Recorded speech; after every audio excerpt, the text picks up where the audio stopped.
Yeah. Yeah. Yeah. Yo. The butcher coming, nigga. Same shit they've been trying to act since Pac died and Big left. And the game went a little lopside on the pop side. And not cry. It's elementary that you add some interest to your top 5. Cause evidently I'm in my prime doing better than them who done got signed, but it cost me.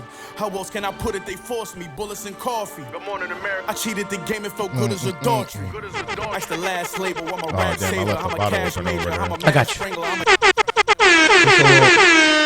little Benny Butch for the summer, you feel me? Cause rap in the summer is crazy though. Rap in the summer is nuts. I usually don't. Yeah.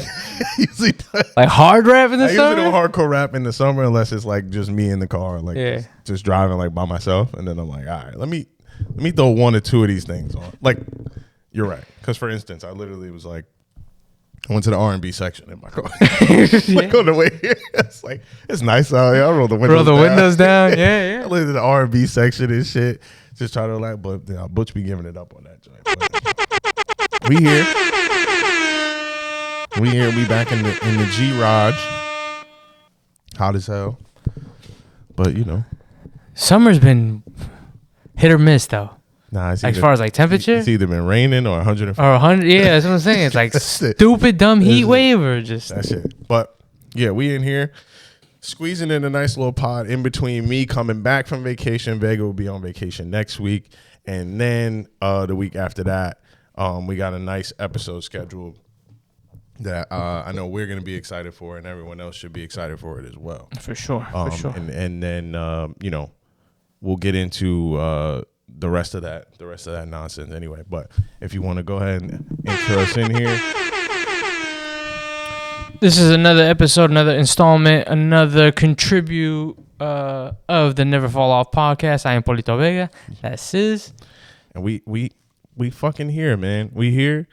Our last video down in the basement. A lot of good feedback from that, just based off of the stuff that we were talking about. Without having to have somebody else there to have a conversation like that was actually pretty nice. That's just that's real raw experience, right? Real raw experiences of what's actually happening. I appreciate everybody reaching out to check on me. Apparently, a lot of people didn't know that was. Gotcha. Yeah, I mean, because your personal life is your personal life. So, but a lot of people reached out, you know, to check on me, make sure everything was all right. And you know, we were good. Obviously, we hopped on vacation right after that. But yeah, no, doing good, man. Shorts doing good on that video. Views on the shorts are doing so good on all the platforms. Well. Thank you so much for everybody who's tuning in, watching, like, and subscribe. Yeah, please take 5 seconds of your time if you're watching this and we come across the Never Fall Off podcast. Like, comment, subscribe, share, whatever you do. Thank you for all the support so far. For sure. And for more support coming because we got a lot of interesting shit coming up. Yeah, for sure. Oh, damn, I left them in the car too. So a couple of things, couple house cleaning things we got to do. For one, many people might not know, but me and my mother are authors, and my mother wrote her second book. Hey, it's called Blue Butterfly. It's on Amazon or anywhere else you get your books. I actually got a copy for you in the car. I literally left it in the car. Nice. And she actually wants to come on the podcast too. That's fire. And talk about all her books. Mama but that's the episode I need. That's the episode I need you there for. Yeah, I know my mom, so it's like I'm gonna be sitting there talking to my mom. It's not gonna be as entertaining as someone else who's actually interested in, you know, asking her questions that I already know about. Her book is about therapy, about self-growth, self-love, recognizing a lot of this shit that we talked about in the Sarah episode. That's what that book that book kind of plays off of. So I want to say congratulations to her. The book, again, is called Blue Butterfly by Candy Cook on Amazon or wherever else you get your books. Obviously, my novels are still on sale. I appreciate y'all still purchasing. I get a lot of Kindle purchases off of that. I really appreciate that as well. We're going to round out that series at some point. But, you know, it takes fucking time. like a lot. But, yeah. Also, in my free time, I got my Twitch page off the ground. Hey, let's go. You know what I'm saying? So I've been streaming this week, trying to just test different things out before I start throwing my link out there and shit like that. So I'm just trying to get shit under control. See if you can get online and you can function a full game. I did like a full like 3 days for like 3 or 4 hours a day. I had no issues, no dropouts, nothing like that. So now we just gotta shout out to you for running your drop and your inline, boy. Internet, for sure. My internet be cracking up in there, boy. So now we just gotta get, again, just a lot of house cleaning stuff. Like we gotta make sure, get the camera work right. If there's any other overlays and stuff I want to get, I gotta make sure. It's actually not as hard to get like affiliated for monetization on Twitch than it is because that's like that's the biggest new thing. So it's like it's more reachable, I think, is what people be telling me. And if I throw it on the phone, there are a lot of platforms that you can stream on too, which is good. Exactly. If I throw it on the phone and I go somewhere, I was actually on there this morning showing off the podcast page. To the minimal amount of viewers I did have, but we growing, baby. I was on. Everybody starts somewhere, man. Kaisen Knight didn't wake up with millions of followers. For sure. He was running around like naked in his bedroom just like a girl, but not my style. But hey, listen, I don't judge anybody's journey. That's your own journey, and then you make it and you make money, and I ain't no hater. That's it. But other than that, man, that's pretty much it. As far as housekeeping stuff goes, the Never Fall Off podcast is still in full effect. We had a bunch of guests. Well, we had a couple guests scheduled, and then some unexpected things happened that made us have to reschedule some things. But yeah, life happens. Real life happens. Yeah. There's a lot of interesting people we still want to talk to, but like again, real life happens, and you got to like divert and move around, which is fine because this is what we do. Exactly. We talk. Exactly. And summertime is wild because you in, you out. like we done a couple of summers of this. Yeah. Now, like a couple of times where we it just gives you more things to talk about too. Like when you finally come down and talk, touch the mics. Each other like on them. But I'm back from LBI. How was it? A whole week. I like LBI. That was my first time. Oh, okay. I've never been. Shout out to Frank when I went to LBI. Frank the Tank. Shout out to Frank the Tank out there taking. Shout out to everybody, man. Shout out to everybody that I haven't seen in a while and spoken to too, man. And we didn't forget about y'all. Just, life is life. But my brother-in-law rented out a big ass $1 million. $1 million is silly. The house actually sold, so we can't go back there next year. So we're like, that's hilarious. Upset about it because it sold. It's so nice. You know how much it sold for? You showed me the pictures. It looked $9 million. God. The house sold for $9 million in Jersey. Ooh, somebody made off like a bandit. It's like beachfront though. Yeah, it looked nice. It's like it's like right there, right? Which is crazy because your brother-in-law's been trying to find that type of house to stay at for mad long. Yeah, it's been a couple of years. And for him to finally find it and be like, "Yay! By the way, I sold this shit. Yeah, and I sold it for $9 bills." He make a joke and he be like, "All right, we're at this house this year. Don't fucking fall in love with it because we can't fucking come back." So. We were like, damn. So when you walk in and you see the elevator in the middle, we're like, come on, man. Six bedrooms, 7 bathrooms, 3 floors, multiple kitchens, couple living rooms. That's phenomenal, especially when you integrate in so many families. You never feel like you're really on top of each other. And that was the problem with the old house. It was a lot smaller, and we weren't on top of each other, but it was strained, right? It was only 2 bathrooms, like. This one, everyone had their own bathroom. Wow. Every couple, everybody's married. Did everybody stay the whole time? Yeah, we all stayed all week. Wow. Yeah, the whole family stayed all week. Like, it was the first time. That's also the first time that's happened. Yeah. That everybody, because usually we do, like, stints. Yeah. Like, because Carolyn will go down for a little bit, and then you kind of catch up with her. Like, we go, but we were working at the time. Yeah. So, like, I could only get so many days off. But now, since I wasn't working this time, I just went the full week. And completely fucking disconnected. That's what's up. You really enjoyed that shit. No fucking Instagram, like not on my phone. Like I posted a couple stories early in the week, and then that's it. That's beautiful. Like, that's beautiful. That's a real disconnect. Give me 3 literally real things that you were like, this made the trip. All right. The first one was the morning after. So we got there on Saturday around like 3 or 4. The morning after when we woke up, and it was like the real wake up with all the family in the kitchen. My brother-in-law was making breakfast for all of us. There's a long ass 12-person like breakfast table. That's what's up. And we all sit down. The kids sit at the kids' table. My son actually sat down for 20 minutes. Did he eat? He didn't eat. But he sat down. But he sat down. He sat down take with the his win. little yogurt pouch. And that was one where it was like, and I think I actually posted, I think that was one of the only Instagram stories that I posted. I was drinking coffee on the third deck up top, just looking at the beach. And I was like, oh shit, this is it. Like when I woke up and realized like no work calls, like nothing. Like I really don't have to worry about anything. That was one of those ones where I was like, damn, okay, this is great. The second time was when believe it or not, I went fishing. That's pretty dope. On like a big ass boat. It was like deep sea You fishing. chartered a boat?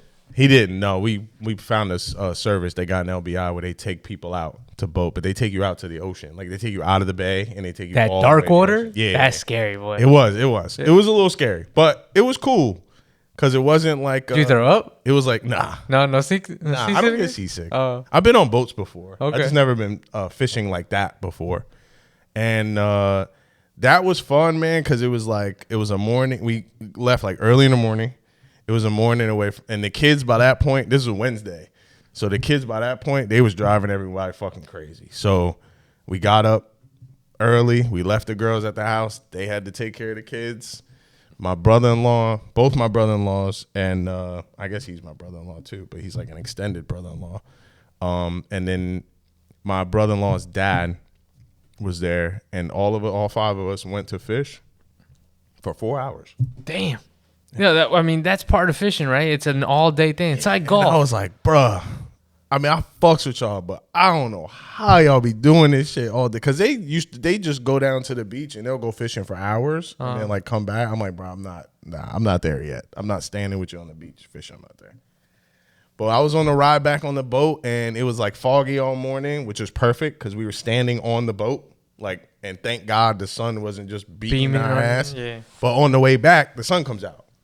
And we're riding back in the water. The sun's fucking peeking out. And that was another one. Got a couple beers in you. I was like, damn, bro, this is it, yo. I was like, this is living. And then the last time. Did you catch anything? Yeah. Oh, shit. Catch and release, or you can keep You got to shit? catch and release if it's not big enough. Okay. So a certain size you can keep. And then you can bring that back to somewhere Yeah, and somebody can make it? They chop it up right there on the boat. Oh, that's what's up. Yeah, and then they give it to you in a bag and have a good day. Go cook the shit. Some kid caught some shit that looked like a doormat. Like this shit was big as fuck. It was like a kid. He was using real bait. The fish was bigger than him. Like God it was damn. like this shit was like this big. And they were like, oh, you just made it. I'm like, just made it, nigga. For that type of fish? Like, that's a dog. This nigga caught a puppy. He's talking about just made it. That's fucking crazy. That is crazy. And then the last time we went to this little amusement park they got an amusement park down there called Fantasy Island. And it's like, you ever been to you obviously been to the boardwalk in Seaside where all the rides and shit is. Yeah, your little amusement park set. How fucking dirty it is and like a piece of shit. Like this was like the cleanest fucking amusement park I'd ever been That's to. the beauty of LBI. Everything feels, it's so secluded that they can take care of they can handle the amount of people that go there, kind of like deal. everything was clean. Yeah. Like everything was working. It feels like a real shore town. Yeah, the lines weren't crazy. And my son got to go on a bunch of fucking rides, which usually never happens because Seaside, they're all like older, like, bigger rides. And then he went to the arcade and he was playing in the fucking arcade. Like, He had a day.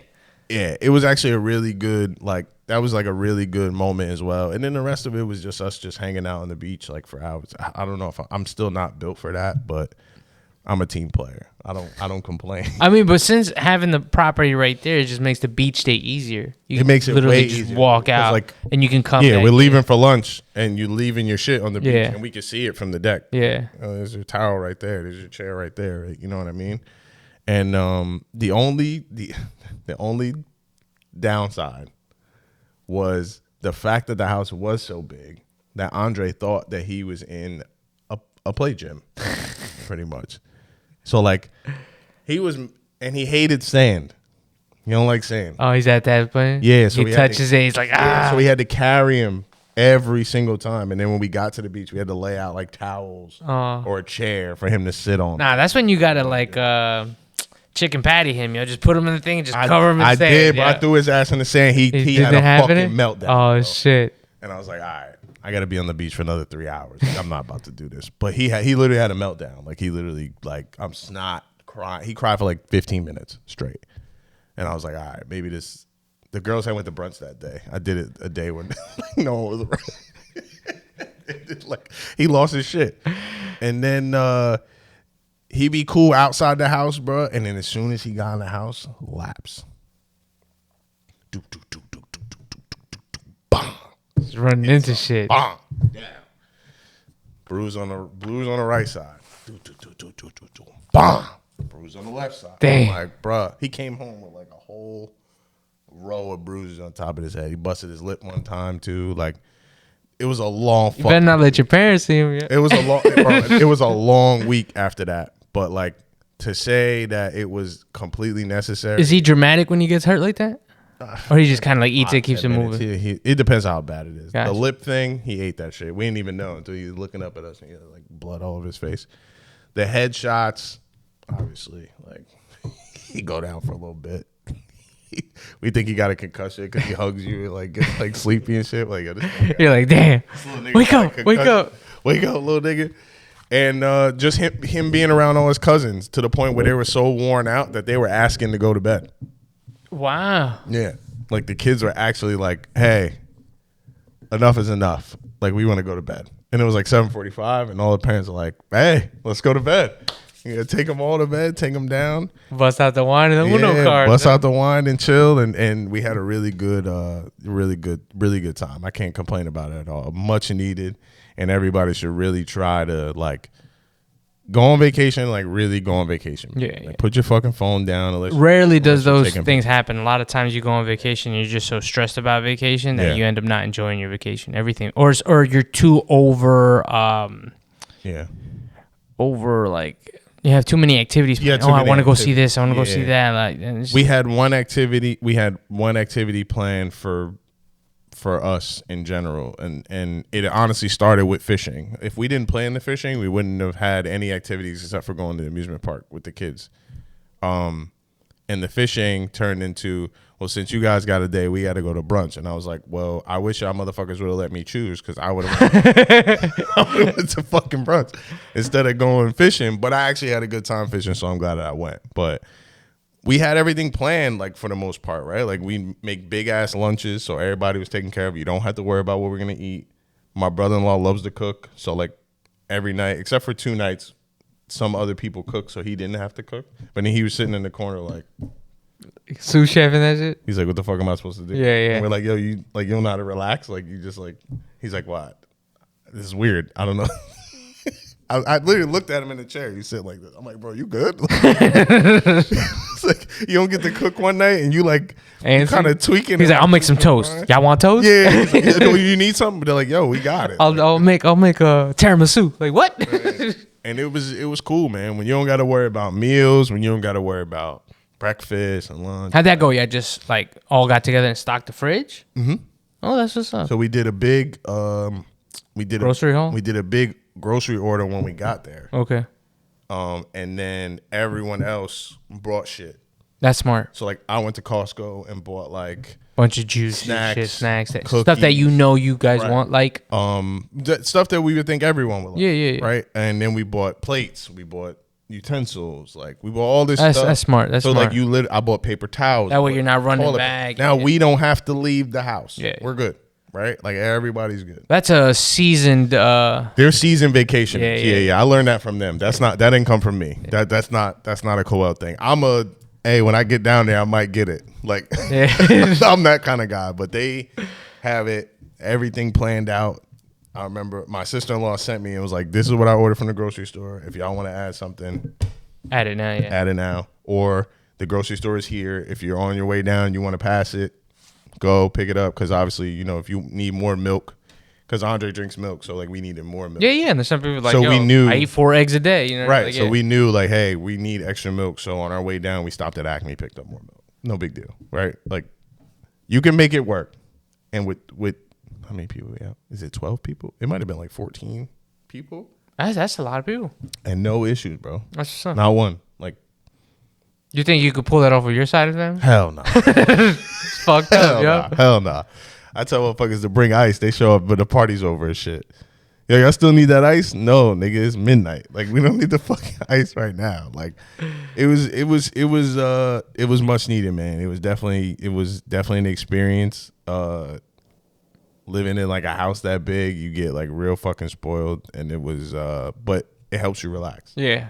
I mean, that's what it's doing its job. Right. There's not a lot of stuff you have to worry about, yeah. which makes it way easier for you to just wake up and just get a cup of coffee and just fucking be. And you're like, this is great.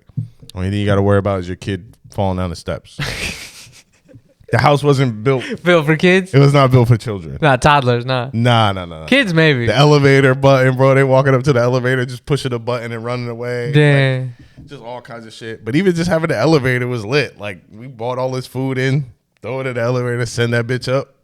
Somebody waiting upstairs, unload it, then we all just come in and unload the shit. It worked out, man. It worked out. That's fine. Core memories, yo. You were building core memories. Yeah, they made a big ass like shared album, and everybody just threw their pictures in it, and then you can just go back and just watch, and look, and just. I think just hang I've out. taken that a lot this year. I've seen people deliberately go on these family vacations, and I don't know.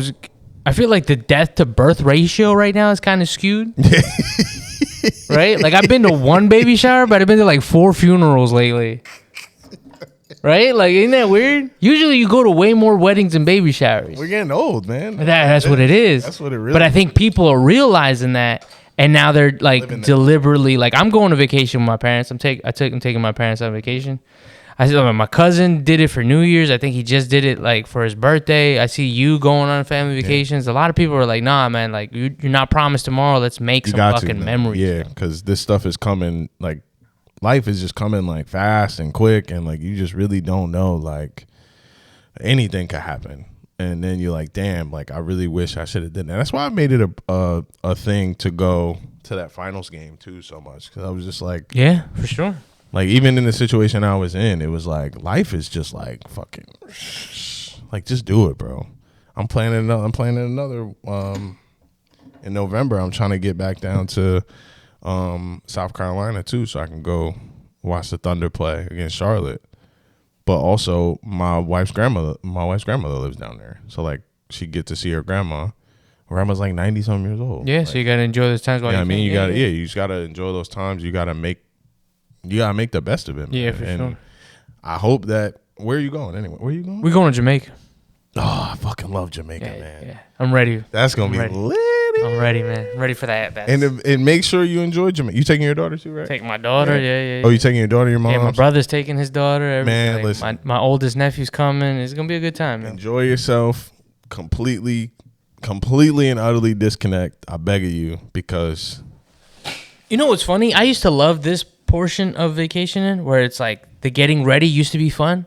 oh, that shit ain't fun no more. That shit is not fun no Not more. when you got not when you have a toddler. Now you got Tyler, you got kids, like, you just worry, bro. You're like, fuck, the whole house. But you going to Jamaica, so it's not like I don't gotta I'm bring just going shit. like Yeah, I'm going somewhere like where I could just find an Acme, like, and I'll be all right. Like, you going to Jamaica, you're gonna have to leave the resort, drive past a nigga with the AKs to go to.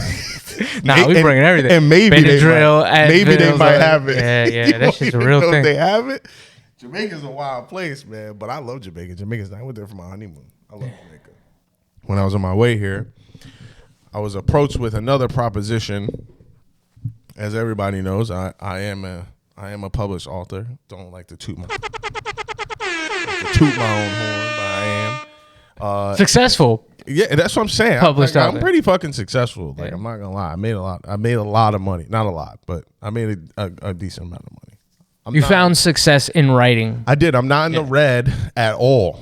So if you do anything and you come out with profit, It's always a positive. regardless of what your status is and what your stature is. When you drive to do anything, Yeah, and you come out in the positive, Yeah. that's always a good feeling. it's worth being. Yeah, it gives you motivation to continue It's worth and then being take on talked. the next endeavor and all that stuff. And That's for sure. so the newest endeavor I was approached with is a opportunity to adapt and an actual person's story in a fashion with characters and the storyline and things like that. And when I was explaining to Vega is I know the person, and we're talking about keeping and removing certain information from omitting and omitting and omitting certain type of information from the story, and the complications that come with writing about a person that's real while trying to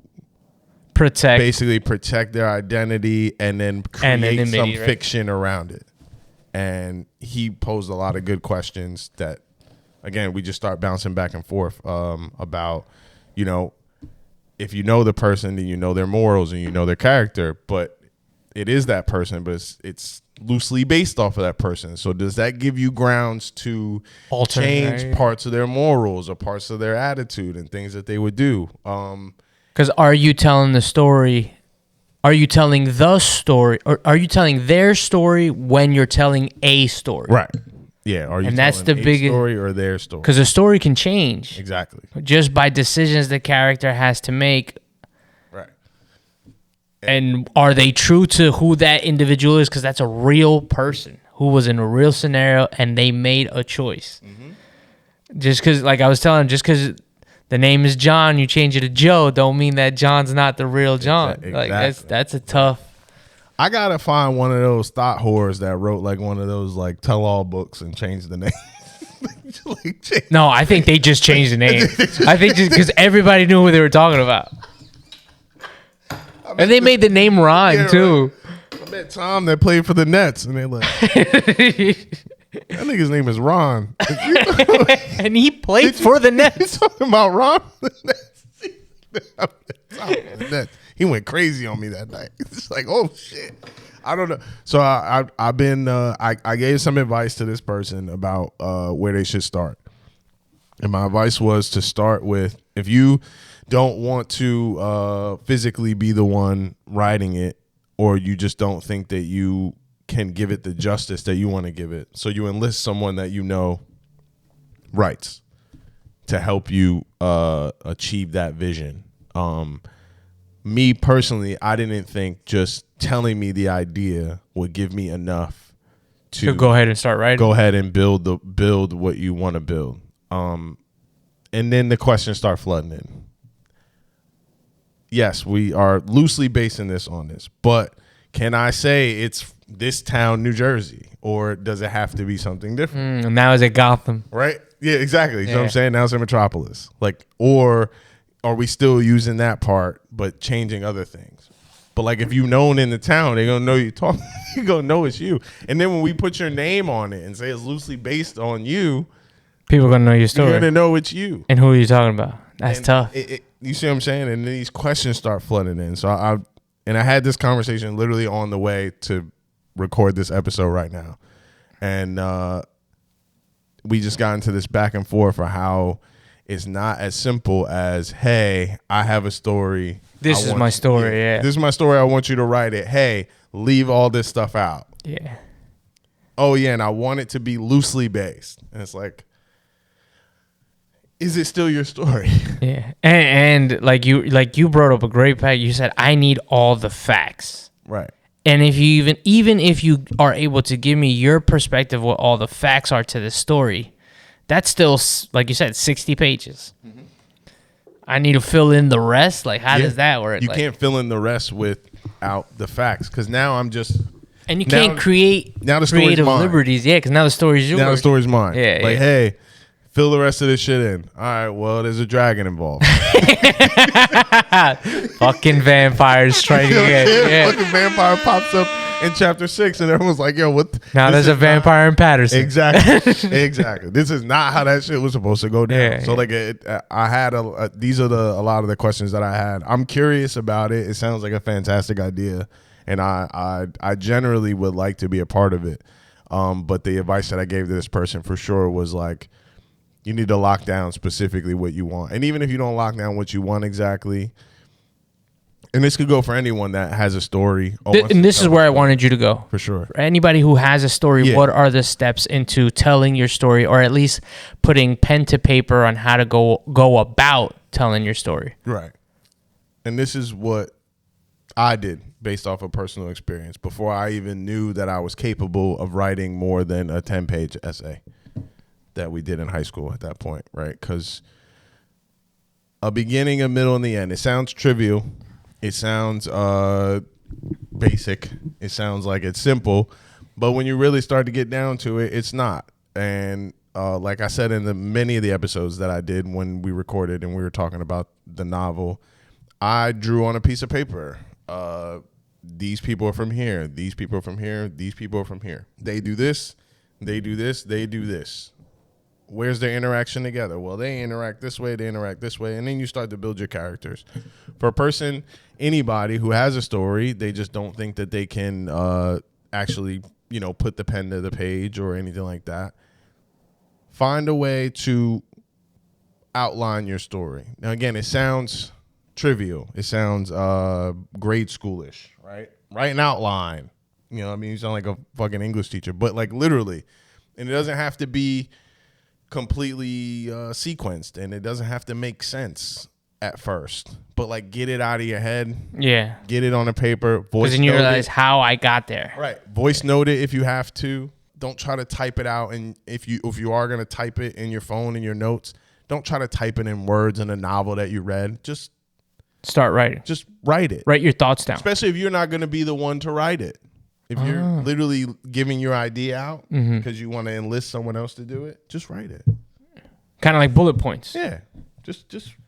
And then we'll figure out sequence and order. And then we'll figure out the sequence in the order. And then realize, like you were saying, who are we putting in and who are we not putting in? And that was the other thing. You might take out the wrong person, and that might be the key character to this whole story. This is why you need to know everything. Yeah, because then you tell the story and you go, wait a minute, how did we get here? Oh, remember homie that I couldn't talk about? Right. That's who got me in that situation. You're like, fuck, dude. So this is why you need to know all the facts. You could write your story out, and you could be like, well, I don't think that person played a part in any of this. I'm removing that person. You have no idea that motherfucker caused a chain of butterfly effect that rippled through your whole story. I just watched a documentary today, about rippling through your story. I don't know if you watched it on Netflix. Shooting Guards, insane title. Shout out to the person that came up with that title because that is it a real like a movie? It's a doc. It's a doc. Oh, okay. It's called Shooting Guards. It's about, I don't know if you remember, we had just graduated high school. We had just graduated high school around this time when it happened. Gilbert Arenas and his teammate with the guns in the locker room. Yeah. So how much do you know about Damn, this? they titled it Shooting Guards. That's crazy. Is the cover art him doing this shit? But shout out to the dude that titled that shit, because that is a fire Double fucking title. entendre, That shit is hard. How much do you know about that story as far as it goes? I just knew from what I remember, and from what like he's talked about on podcasts, like there was like a gambling thing going on. Somebody owed somebody money. It got to the point where it's like you owe too much money, right? And now he always had the gun, right? And he went in the locker room to get the gun and said like, "Give me my money," type shit. Okay, so this is great because none of that happened. None of that happened. No. But you've heard this story. I have heard that same story. Okay. Everyone's heard that story because of the fact, and this is the ripple effect, and that's the story that was told? This is the story that was told because no one has actually come out and told the real story. Okay. So this is what happens when you have someone write a story. Netflix cut the check. Yeah, facts. This is what happens when you have someone write a story and you snatch out a key specific person. Oh, shit. There's a man in that story who is he's literally involved in it. But all you hear about is Gilbert and some guy that owed him money, right? That's not what happened. Damn. It's fucking crazy. It's literally not what, from Gilbert Arenas' own mouth and the other guy that was involved, who you never heard of. Why? Because he was a rookie at the time.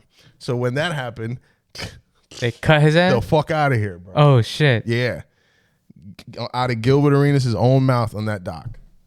And Gilbert, not only was that guy a ripple effect in Gilbert's life, Gilbert was the ultimate ripple effect. Oh, for sure. You took away his career. But he goes and does something way more heinous than that. Then taking away his career? Yes. Oh, shit. He slept with his mom? Nah, he went to jail for 23 years. Oh, shit. Go watch the Gotta watch doc. The doc is fucking fantastic. I watched it today. Golly. Because I thought, like you did, I'm like, yo, two niggas is gambling on a plane. So they was never gambling. They were gambling. Oh, okay. But they weren't gambling at the time where this thing tripped off. The guy was actually gambling with two different other teammates. It had nothing to do with Gil. Gil was asleep on the plane and then woke up. But Gil just always had the gun on him. That wasn't a thing either. That wasn't a thing either. No. Because I remember him telling a story, and he said, like, I always had it on me, and I just happened to go and get it. So Gilbert, the way he explains it, and I won't give away the whole doc because I actually want you to go and watch it. Yeah, but if you're not going to watch it, then I'll give it away. You can hit that 30-second skip if you like. Right. Gilbert, the way he describes it, when he was in Arizona in college, his girlfriend's dad had a gun collection. And he told his girlfriend's dad, yo, when I make it to the NBA, I want to buy your gun collection. So Gilbert Arenas made it to the NBA and bought that guy's gun collection. That's weird. And he had like 400 guns. Gilbert lived in Virginia. It's legal to have all his weapons. It's no big deal. Yeah, I guess to us it's weird. Right. But he was using the team plane to buy guns in Arizona. So whenever they had a game on the West Coast, he was buying guns there and then flying them back to D.C. and then going home to Virginia, and no one ever knew he had the guns on the plane. And no one's telling this story because the media just ran with the gambling debt or whatever. Now, it was a beef, but if you look at everything that transcribed that led up to it, it wasn't the way that they made it sound. It was Gilbert being a douchebag, like just being a prankster and a jokester. And then when it got real, like when the other guy pulled his gun in the locker room, everything fizzled out. He's like, hey, man. They didn't even get caught like that. They didn't get caught that day. They got caught like months later because some fucking person talked to a reporter. And then he came back and wrote a story about guys with guns in the locker room. The story is insane. But this is what goes to show. Yo, this is what brings me back to the amount of effort, talent, dedication for you to get to the NBA. They touch on that in the doc. Like, yo, do you realize the amount of like all you did and you made one fucking choice, and it didn't even end up in. Nobody got hurt. No one got hurt. But you decided. You also didn't get more respect out of that. Like, you didn't gain. Nothing. No, there was no gain out of that. But this is what I want. What if homie could hoop? He could. That's crazy. He could hoop. He got to the NBA. Yeah, he was good. Damn, that's crazy. I saw his stat like high school. He was like, they put his like stat line up. The other guy. He was like 30 and 9. Can you say the guy's name? Is it a big deal? No, that's not his name. I always pronounce his last name wrong. His name is Tavares Crittenton. Javaris Crittenton. Damn, homie. I always say his last name wrong. We say that to say this. You tell that story. And you get. Vega has heard it, right? The media decided that they were going to run with the most popular part, right? The most obvious part. Gilbert Arenas, star player in the city, star player, has guns in the locker room. He's running around like, whatever, nigga. Like, I don't care. He's already on contract. He don't fucking care. And the one guy that they removed from the story is literally the most important part of the story. It's the catalyst. And this is why you got to be careful when you're writing stories. When you're omitting based off of a real life event, and you're omitting certain facts and things like that, right? And this is what I spoke to this person about, and this all happened literally on the way here. He's got some homework to do, man. Hopefully, like I said, like for us, this, I don't know, just creators think different. Yeah. So when you say like, oh, I got this opportunity, our brains, our light bulbs are just like, oh. Yeah, you just start running. Because you said the first thing you were like, this is actually a good idea, and I wanted him to get my point across is like, hey, I'm not gonna do this for you, but you have a good idea. We do. And then our brain started going like, oh, well, he could do this, he could do this, he could start doing this, he should start doing this. And then I asked the question, you think he's gonna do any of that? And then that's when you said, man, I hope. I really hope so. I think it would be a great idea. It'll give me a chance to flex a little bit of muscle, a little bit of different writing style muscle as well. Kind of step away from the same stuff that I'm doing. I won't step far away, but for the sake of getting that point across, it would be nice. Yeah. And So just if that's a lesson to anybody who's not a creative, or you don't think you have that creative gene, like you just think to yourself, like, I have a story, but I don't know how to tell my story. Get yourself around creative people. Because these conversations, like I was explaining to him, like he was telling me the situation, and I go, in my head, I go, it doesn't have to be a book. Nope. It could be X, Y, Z, da da da da. That's just how creative people think. You start looking at different alternate paths, and you say, you can make money in anywhere. Like you could do anything, and it'll return a profit if you do it the right way. You can create. But you never know what the other person's intent are. Are you set on doing a book? Are you want to tell a story through song? You know, like everybody's just different. Their brain just works different. So my advice would be get around creative people, and kind of going to the second point where I asked is he only reaching out to you, or is it this one of those things like he just wanted to get your feedback, and then you jokingly goes like, I hope he wasn't gonna say, well, my man knows how to do this too, and let me just go that route. Yeah, I hope that wasn't gonna be a thing. I don't think that'll be a thing. But I'm not sure. I don't know. Yeah, you never know. I don't know. I can only offer the real honest advice that I have. I can only offer what I think would be helpful. I can only offer what I think would be right, and hope that it plays out after that. If it's not me, then it's not a big deal. Yeah. I wasn't looking for it. Exactly. Yeah, exactly. I wasn't looking for it anyway. More shit on my plate. You're looking for an opportunity to help someone that wants to tell a story, sure. and as an author, that's a beautiful I'm thing also to do. looking for some inspo, man. I got to start book 4, but I need some inspiration. I just don't have it yet. I haven't been zapped yet. You know what gave me inspiration to write? Work. That's crazy. I just wanted to be away from work. That's crazy. I wanted to be away from work so bad. Like so mentally away from what you're doing. So you just check into something else. Gotcha. Right? Like and No, that's a real thing. That's a real thing. Sometimes you get caught up in such your day to day that you need an escape, and sometimes people's escape is scrolling through Instagram and TikTok. Your escape was like, let me write.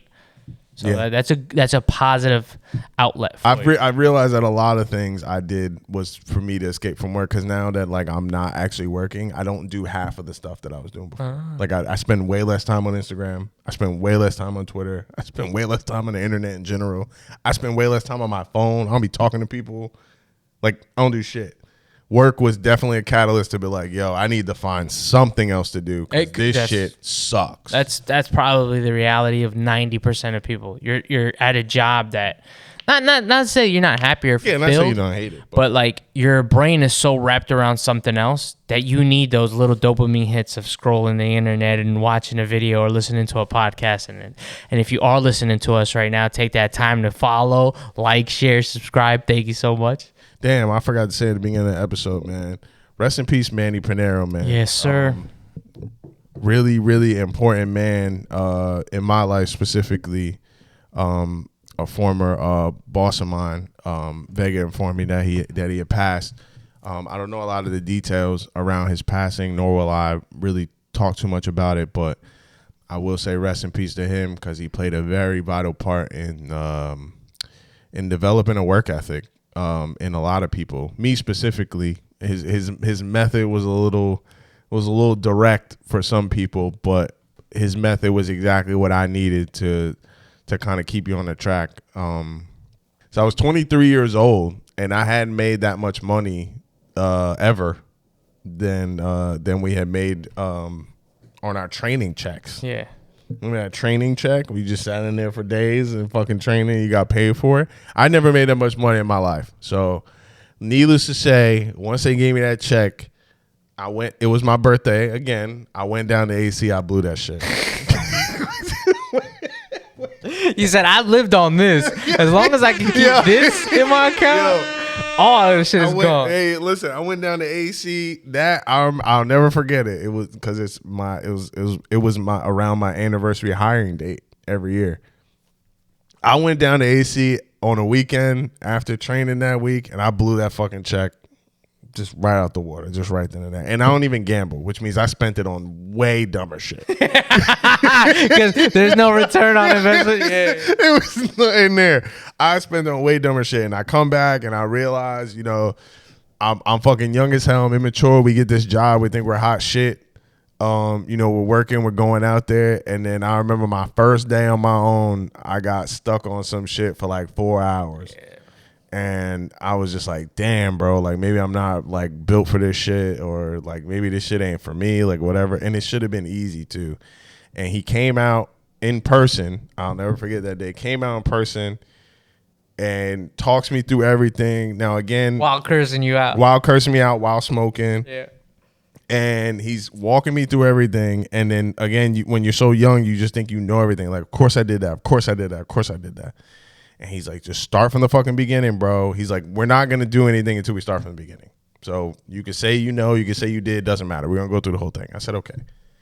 And then we go through the whole thing, and just a one little trivial mistake that we find, just slowing down and really going through step by step and step, one of the most obvious things in the world, and we fix the problem in 10 minutes. And then from then on, it was like that every time. Like if I had a problem, it was like, remember what this motherfucker did for me on the first day, walked out, cursed me out, of course, because there's no reason why you should be here I should be there for 4 hours. All this, I gave you one fucking job. You had one job all day. I'll never forget that shit.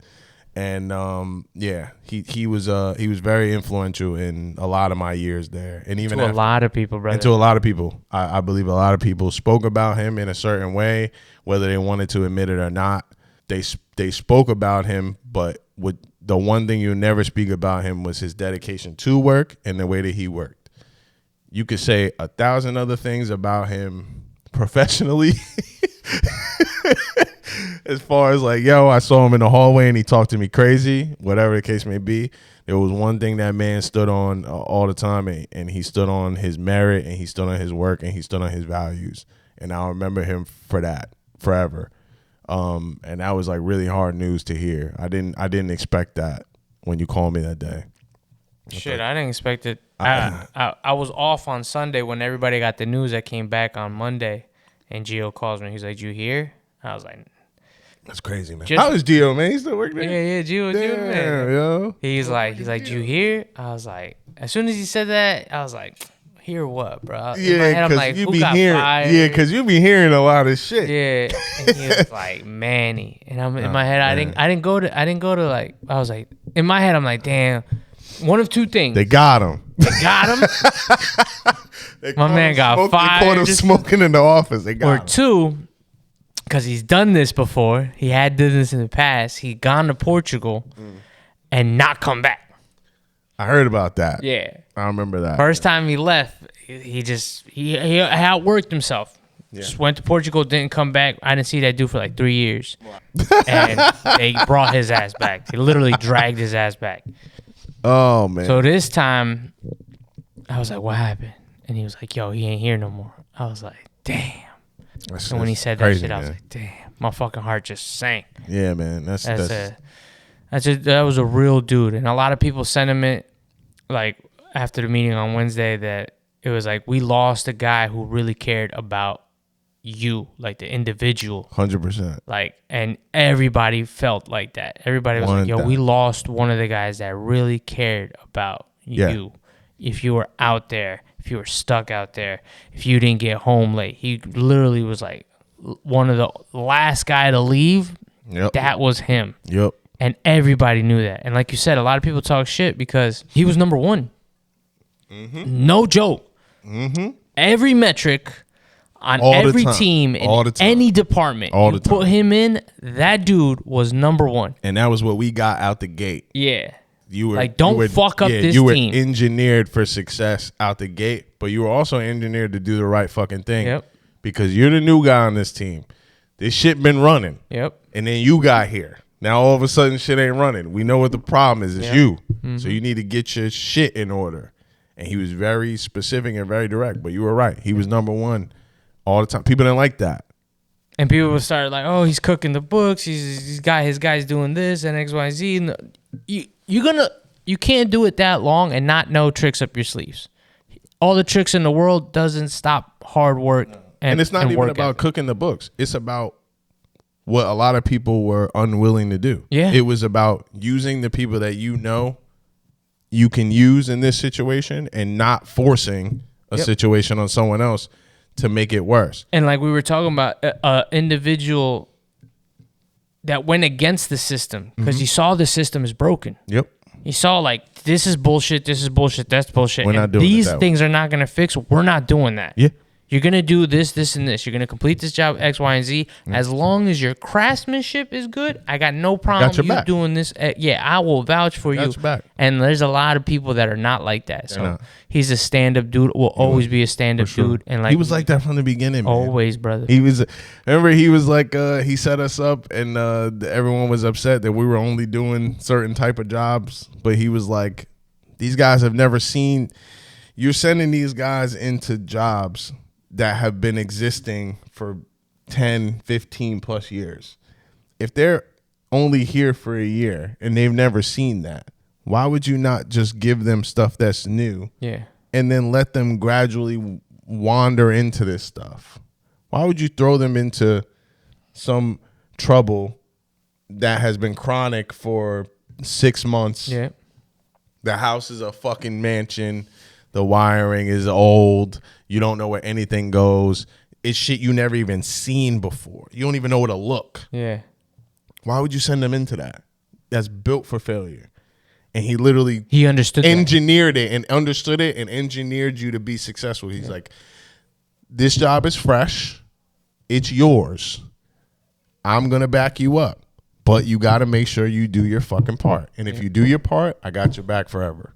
And that's the type of man he was. Because if somebody goes behind you, they can't say, man, this guy didn't do what he was supposed to do. Yeah. And Because man, it's, hey, that line's there, this line's there, that was changed, X, Y, and Z is done. I What can't else say ever enough. happens, I can't happens. say enough about the man. I can't say enough about what he did for me specifically. I can't say enough about what he meant to me specifically. I can't say enough of what he meant for the company. And they know. They're going to feel it. And I don't know how you feel those shoes. There's a lot of supervisors that come and go, but it's hard to feel not like those that, shoes. man. Not like that. And I still remember. I remember him like specifically, vividly. I tell, even when I had my team, I tell my team like, this is what this guy did for me. He didn't put people in situations just because you live close. No. Let's assess the talent. Let's assess the team. Let's assess what I got, and that's how we're gonna handle our problems. Not just taking like, oh, you're here, you're good. They'll do. No. We're trying to like literally build success and literally build successful people. And he managed to do that, I think. Everyone that worked for him, whether you liked them or hated them, there's just certain things you can't. And that might have been on the same day. You might have loved him. You might have Dead ass. Oh, I hated him some days too. But he was also cool with that too. For sure. I called him up one time, 10 o'clock. I cursed his ass out. He said, you good? I'm all right, man. I'll see you tomorrow. I click. That's it. Yo, I need you to go to this job. Yeah, right. Whose fucking job is that? Yeah, right. I don't care, but you go run that drop. You go change that inline. Yeah, and it's like, The fuck? What happened here? and then you see him the next day, like, yo, don't fucking ever talk to me like Yeah. that. You blow a cigarette in your face. Did it do it? Did it get done? Yeah, man. Give it up for him, man. But rest in Lost peace, a good man. one, man. Yeah, we lost a good one for sure, and blessings to his family and his kids, and you know, through that really hard time. We lost a couple people that we've known in the company over the years, and you know, they're not forgotten. It was crazy that, like, even after you call me and talk about that, the photo of me and Jose popped up on my phone. Damn. When we did the install during COVID for the WNBA draft, and we were camped outside of the commissioner's house, like through the entirety of the draft. We had to sit on iPads watching the draft. What were we rolling out at that time that we had to sit there and wait for? I don't know what we were. This was that. Was it Susie? No. This job was specific. This job was because We couldn't have them go down. we couldn't have them go down in the middle of the draft, and the whole draft was virtual because it was COVID. Yeah. So she was literally live broadcasting from her house with ESPN. It was like 6 ESPN iPads in a room, lights, and we ran the modem directly into that motherfucking room, like right from outside directly into the room, and we had to stay outside and monitor the draft on there and the equipment all night.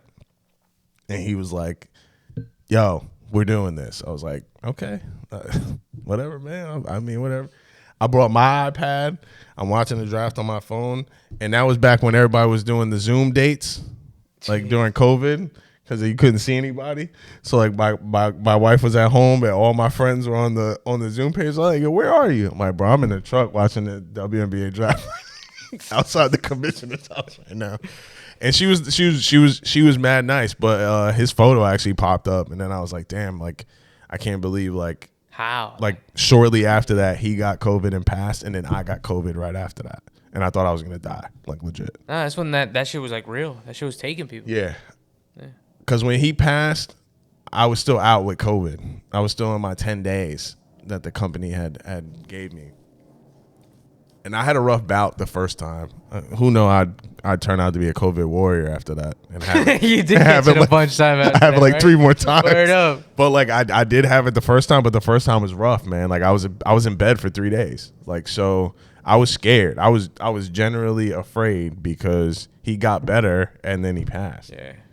So like, you know, it honestly circles back to just the basis of what we've been speaking about this whole time, as far as spending time with your family and enjoying that time and really disconnecting and really sitting in. There's a great question you asked at the beginning too, like, yo, what were the 3 points where you were really like, I disconnected, and this is great. The result. You know what I because mean? when you make those deliberate efforts to remember those key things, because those things happen. Those memories come and they go and they fade. Yeah. But when you say them out loud and you jot them down and you memory bank them, you can always now go back to those points.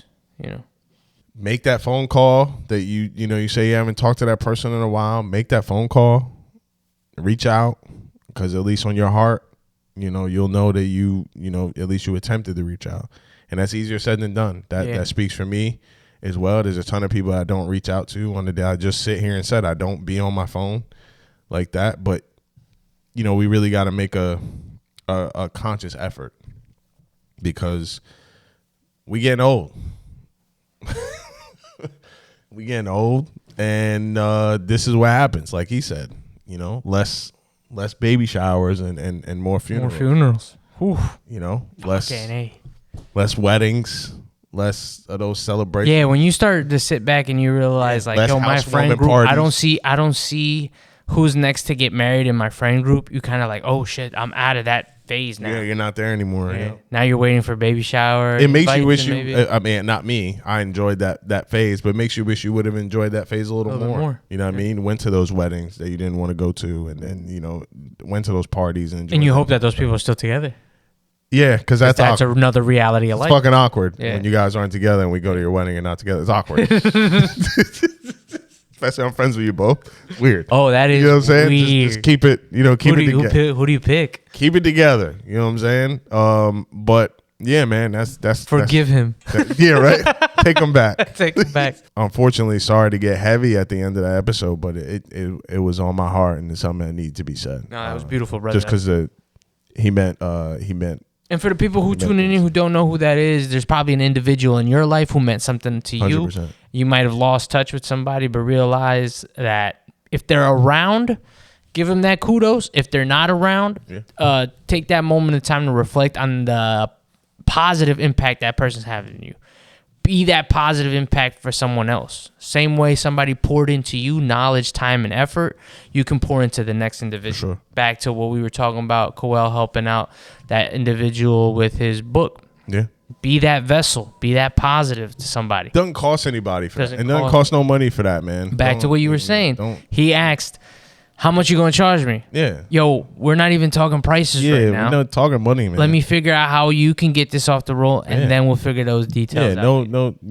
This it don't cost to show love, man. It don't cost to show love. It don't cost to be helpful. All it takes is a little bit of your time, not a lot. That's right. It takes a couple minutes of your time to give your advice and show love, and we gatekeep a lot of shit.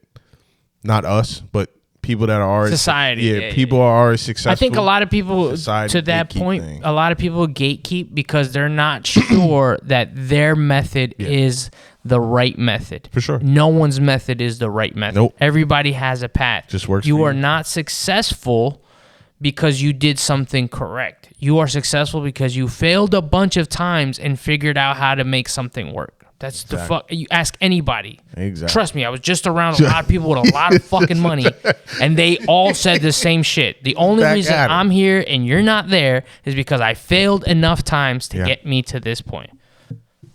So I be telling them, man. So I told you I jumped out the window. First book, jumped out the window. You gotta take some licks, and then you come out better on the opposite side. But you know what I mean? How much knowledge we gonna drop on y'all niggas? Shit, today was a fucking... And we didn't even get to the financial shit that was ready to see what I'm saying? This nigga. That fucking shit was powerful the other day. We gotta save that. We gotta find that. We gotta save that. That's a whole different... I got a friend of mine. I'm trying to convince him to come on. But his job is kind of... It's not public, but he does have a lot of public clients. So I'm trying to figure out how I can get him in a way where he can kind of talk about it, because he's a money guy. Yeah. Like that's what he does for a living. He's taking other people's money and making money. Oh, that's the enemy. Yeah. So he's a money guy. No, those are real things. He's my best friend, but I told him I won't put him in a place where, you know, I think that it'll affect him. So I'm still he's money man. He's money man negotiating me right now with no money. He's like, but we're gonna figure it out. Yeah, figure it out. We all got questions. Yeah, I got questions. You got questions. People's finances. And this motherfucker got answers. Thing. Yeah, people's finances are a real fucking thing. Get your finances. I think he's secretly rich. He's just not telling nobody. Or he figured out how to use his money to leverage what he needs to. You know what I mean? More on that shit on another episode. Exactly. Like, follow, and share the Never Fall Off podcast. Remember, you may stumble, but you will never fall off. We appreciate y'all. Thank y'all for watching. We out.